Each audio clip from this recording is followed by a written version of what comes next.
Welcome, my dear guests, to the captivating expanses of my story. Chapter 12. In the sacred halls of the intergalactic shipyards, the air was filled with a tremendous movement. A sea of mechanical wonders created by tireless hands shone in a dazzling glow. The forges of the future were filled with vibrant energy and the unceasing sum of technological advances.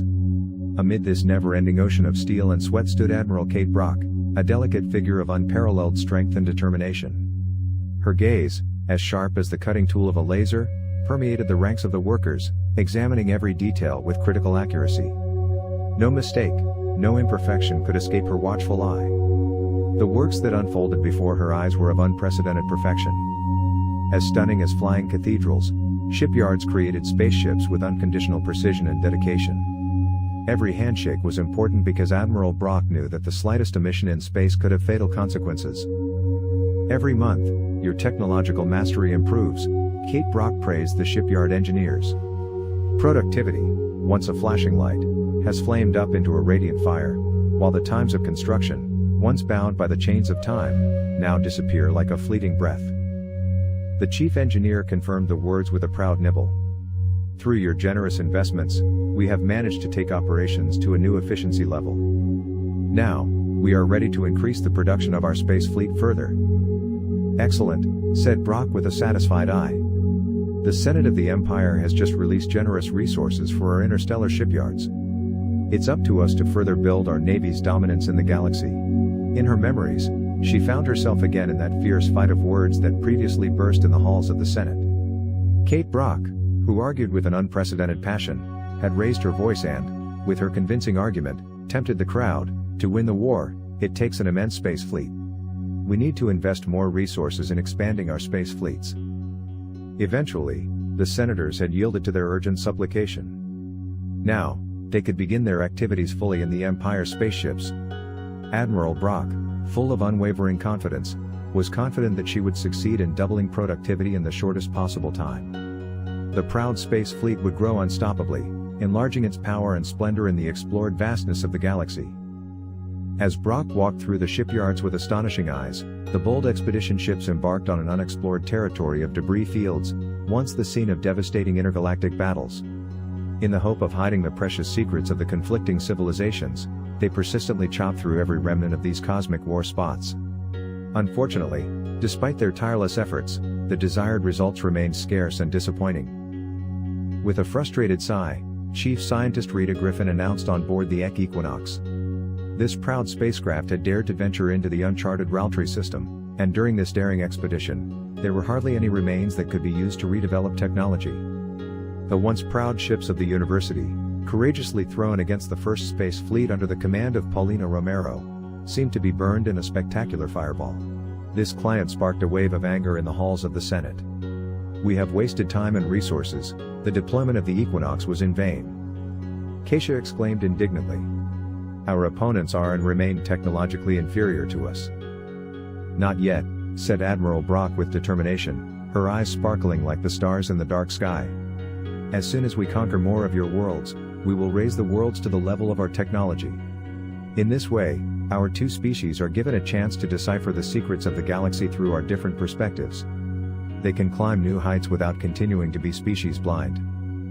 In the command headquarters of the space troops, the orders for deployment were heard, while the Marines met with feverish energy the final preparations for the forthcoming invasion. The dark atmosphere of the spacecraft was only broken through by the screens flashing and the machine's silent summation. Each crew member was aware that the success of this mission was crucial to the future of the Kingdom of Kasach. Kasach bowed her head. Within her, there was an insatiable longing to end the Uni's unstoppable advance. This heretical culture, which dared to continue a jihad against other species, was no longer allowed to act without punishment. While the Senate persisted in endless discussions, Admiral Paulina Romero unstoppably unleashed her unwavering campaign against the Uni. Having conquered the Spokoi system with iron determination, she now led her powerful space fleet unstoppably on the path of conquest directed at the enemy's homeworld. Paulina proclaimed with a voice permeated by deep hatred, "We will soon burn out the heart of the cult. There will be no escape for these heretics." The space battle for the Kalat system further decimated the space fleet capacity of the Unis. The first fleet of Kost put the defense of Kalat in ruins and ashes. But on the planet's surface, the fanatical supporters still made fierce resistance. Paulina circled Kalat like a hungry beast as she created the conditions for the invasion by the space troops. She confronted the Senate with a disturbing message. In a month, the mobile army will land on Kalat, she announced in a firm voice. As soon as we gain control over the surface, the cult will significantly weaken. The words were echoed in the Senate as those present prepared for the inevitable with a mixture of fear and determination. The Senate received the news with an aura of gloomy satisfaction that lay like a veil over its members. But while most of them could not hide their satisfaction in this ambiguous hour, Rita, who always carried the light of reason in her eyes, seemed concerned. Her voice almost whispered as she threw the question that dominated many of her thoughts into the room: do we need to resort to such drastic measures and completely eradicate the cult? Is there another way of reconciling and enabling peaceful coexistence? But Kasach answered her angrily: no mercy will be given to the heretics. As fate commands, they are to be handed over to the burning fire. It will still take years to re-educate. Silence touched Rita, penetrating her thoughts of a war she deeply hated.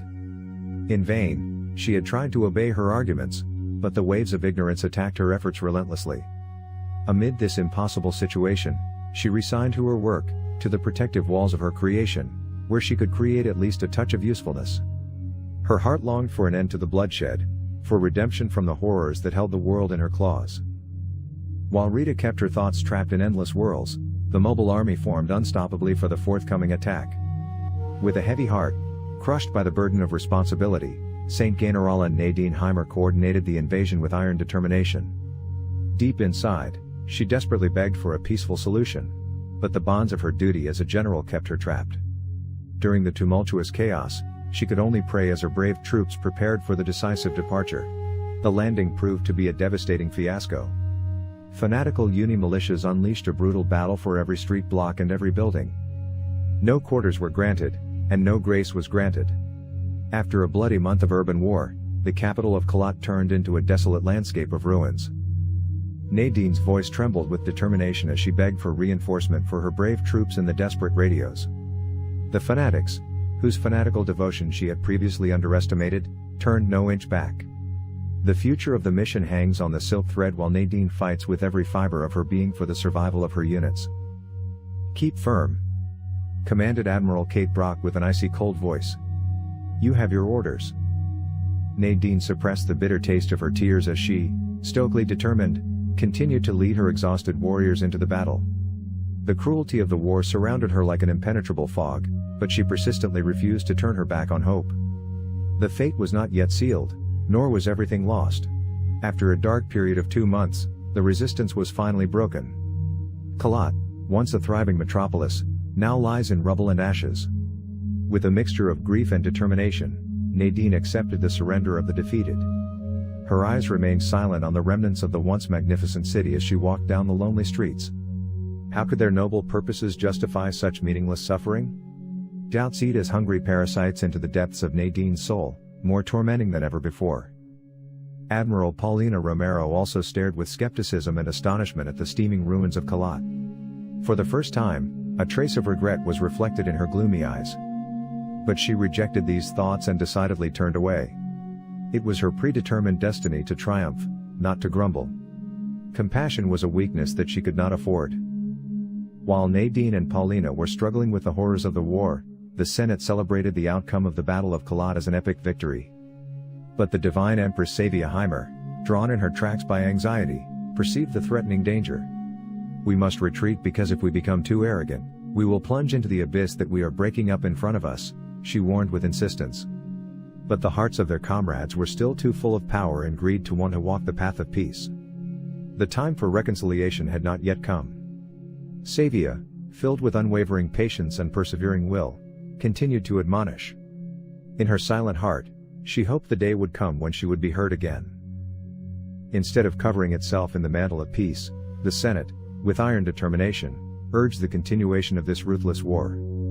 We must take advantage of the waves of time, Kate Brock said enthusiastically in the Senate halls. Let us also conquer the remaining part of the kingdom of the universe and thus settle this portion of the galaxy and thereby end the cult. This is our duty. And so Paulina, the fearless commander, with her tested space fleet, moved from star system to star system as she conquered bases and colonies of the Unis. But in the depths of her heart, drawn by the turmoil of the war, a question arose: what was the point of all this violence? Wasn't there another alternative to this endless spiral of destruction? But despite these emerging doubts, which floated like shadows over her mind, Paulina remained steadfast and fulfilled her orders with iron determination. She knew her place in this cosmic chess game and knew her duties. Chief Scientist Rita Griffin also began to doubt the importance of the war. Amid the turmoil, she sought a place to escape from relentless violence in the research world. A fascinating technology attracted their attention: the high-powered Marauder missiles, capable of paralyzing enemy spacecraft, aroused their passion. With superior AI and maneuverability, these missiles could fly around enemy shutoffs. We must not overlook the possibilities of the Marauder missiles because they give us advantages that will benefit us permanently, emphasized Rita Griffin in front of the assembled chamber of the Senate. We can use weapons technology to stand out from the rest of the galaxy and deter the other empires from endangering us. Isn't this our true destiny? Again, however, their words struck deaf ears. Griffin, what illusions are you filled with? Kate Brock mocked with a scornful undertone. By deterrence alone, no one is deterred. Instead, devote yourself to researching weapons that can do truly devastating harm. Rita withdrew into solitude with a sad heart, while the leadership continued the war unmistakably. But she did not let herself be discouraged but decided to do her best to alleviate the suffering. Unwavering and driven by compassion and hope, Rita continued her research. She knew deep within herself that her breakthrough ideas would be heard one day. It was only a matter of time before the world recognized their conviction. And so another year of war approached its inevitable end while the prospect of peace faded even further.